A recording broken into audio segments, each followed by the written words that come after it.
ကျွန်တော်တို့တကြံအတွင်းမှာတငယ်ချင်းတွေနဲ့ပဲအတူတူပေါ့ပေါ့ဖြတ်သန်းဖြစ်ပါတယ်အလုပ်လည်းပြီးတဲ့ချိန်ဖြစ်တဲ့အတွက်ကြောင့်ကျွန်တော်တငယ်ချင်းတွေနဲ့ social drink ပေါ့ပေါ့လေးတောက်ဖြစ်တယ်ပြီးတော့စားစရာတွေကလည်းဗျာအပြင်မှာနေတဲ့အချိန်များတဲ့အတွက်ကြောင့်အပြင်စားတွေပဲကျွန်တော်အများဆုံးစားဖြစ်တယ်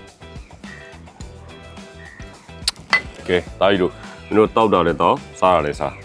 တောက်စားပြီးသွားလို့ရှိရင်ငါမင်းတို့ supplement တစ်ခုငါမင်းတို့တိုက်ငါကတော့ဒီ 21st century ကထုတ်တဲ့ liver friend supplement ကိုငါကတော့စားပြီးတိုင်းပြီးတော့ alcohol တောက်ပြီးတိုင်းကအများနဲ့တောက်ဖြစ်တယ်မင်းတို့လည်းဒါတစ်နေ့တစ်ခုတောက်ရောက်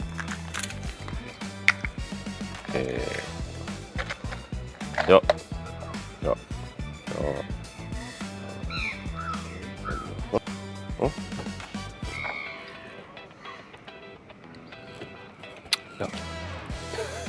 အသေးချမ်းမာရေးကိုအပြည့်အဝအထောက်ပံ့ပေးတယ် formulation နဲ့ထုတ်လုပ်ထားတဲ့ herbal based supplement ဖြစ်တဲ့အတွက်ကြောင့်အသေးချမ်းမာရေးနဲ့အသေး detox ကိုအပြည့်အဝအထောက်ပံ့ပေးတယ်အသေးဆဲအသစ်များပြန်လည်ဖြစ်ပေါ်စေခြင်းအစိတ်တောက်များကိုအသေးထဲမဝင်အောင်တားဆီးပေးခြင်းအသေးရောင်အသက်ဝိုင်း virus ကူးစက်မှုကိုဟန်တားပေးခြင်းပြီးတော့ကျွန်တော်တို့ယောက်ျားလေးတွေမှာအဖြစ်များတဲ့အရက်တောက်ခြင်းကြောင့်ဖြစ်ပေါ်စေတဲ့အသေးအဆီဖုံခြင်းနဲ့အဝလွန်ခြင်းတို့ကိုကာကွယ်ပေးပါတယ်ဒါအပြင်အသေးရောင်ရမ်းမှုနဲ့အရက်ကြောင့်ချို့တဲ့သွားတဲ့ဗီတာမင်တွေကိုလည်းပြန်လည်ဖြစ်တင်ပေးပါတယ်အဲ့ဒါကြောင့်ကျွန်တော်ကအသေးဖြည့်ဆွက်စာဖြစ်တဲ့ liver friends ကိုနေ့စဉ်တစ်နေ့တစ်လုံးပုံမှန်တောက်ဖြစ်ပါတယ်အသေးလေးကျန်းမာစေဖို့ liver friends နဲ့နေ့စဉ် care လို့ဆို